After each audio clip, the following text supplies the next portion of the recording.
Ladies and gentlemen, welcome back to Gaming with me, Tony Mo, and welcome to an episode of Fast Friday on a Thursday, so it's Fast Thursday. Tomorrow we're actually going to be covering Titanfall 2, and then Monday we'll be kicking it back into Battlefield 1 mode with a new episode of Firearms Focus. Keep an eye out for that. I think a lot of you are going to be very excited when you see just which firearm I'm going to be covering. Let's get back to the discussion at hand. What I wanted to do today was talk about why I feel Battlefield 1 has been an absolute success. Now, I could go on for probably about an hour talking about the game's single player and multiplayer, but let's just get through that quickly. Battlefield 1 multiplayer, it's outstanding. I've spoken very highly about it. I'm playing it to death. I'm covering it to death because I'm having a ridiculously good time with it. It is without a doubt one of the best Battlefield multiplayers that we've had in a very long time. And I think at the end of the day, it's the byproduct of that World War I theme. Some of the restrictions set in place by that World War I theme, and at the same time, some of the liberties that DICE took by using a lot of prototype equipment and weapons and technology. That, in my opinion, long term, despite what I may have said just a month ago, has without a doubt made Battlefield 1 multiplayer much more exciting than it would have been. Seeing all of these beautiful prototype weapons, being able to fire them in-game and then go do research about their existence in the real world, that's really freaking cool. That's really freaking cool. Now, Battlefield 1 single player is a bit of a mess in my opinion. It is in my mind a far cry from being one of the best campaigns that we've seen. It simply doesn't have its own identity. It seems confused about what it wants to be.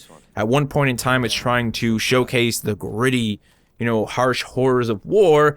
And then another point in time, I'm walking around in armor like a space marine. I do in fact agree with a lot of people calling the game out for that.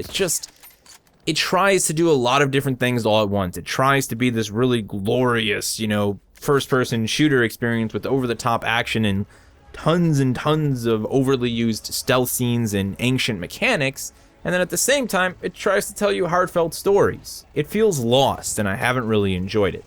But regardless of how successful its multiplayer is, and how much I don't personally enjoy its single player, it's done something far more important than either of those things. It's done something far more important than fail and succeed. It sparked the interest of hundreds of thousands of people in actual World War I history, myself included. When Battlefield 1 was first rumored, before we knew it was going to be called Battlefield 1, when it was Battlefield 5, with a rumor that it would be set in World War I said that the greatest thing that could come from a game built in the World War I setting was to spark the interest of the people in actual World War I history, just like World War II games managed to do for so long. And it has done that. A great example, the Great War released their channel growth statistics for this past month, the month of Battlefield 1's release, and their sub numbers have simply gone through the roof. They were already seeing a lot of growth simply from the announcement of Battlefield 1. Now that the game is out and people are actually playing it, they're seeing the weapons and the technology, they're going to places like the Great War. They're watching videos, they're educating themselves, and they're learning a hell of a lot more than they ever knew before about World War I history. That is what makes Battlefield 1 so successful. And people are sort of in their own little crowds, right? For me, I've become obsessed with World War I firearms and, equipment technology. I love covering on the channel. I love drawing comparisons to real Battlefield 1 games to their real-world counterparts, and I love learning about weapons that simply aren't in Battlefield 1, but did indeed exist to some degree during World War I. That's the thing for me. That's really where I've fallen in love with World War I history. So I'm going to leave you with a question today. What part of World War I history, no matter how small or how big, all of it or just some of it, have you really started to take a deep dive into since you started playing Battlefield 1?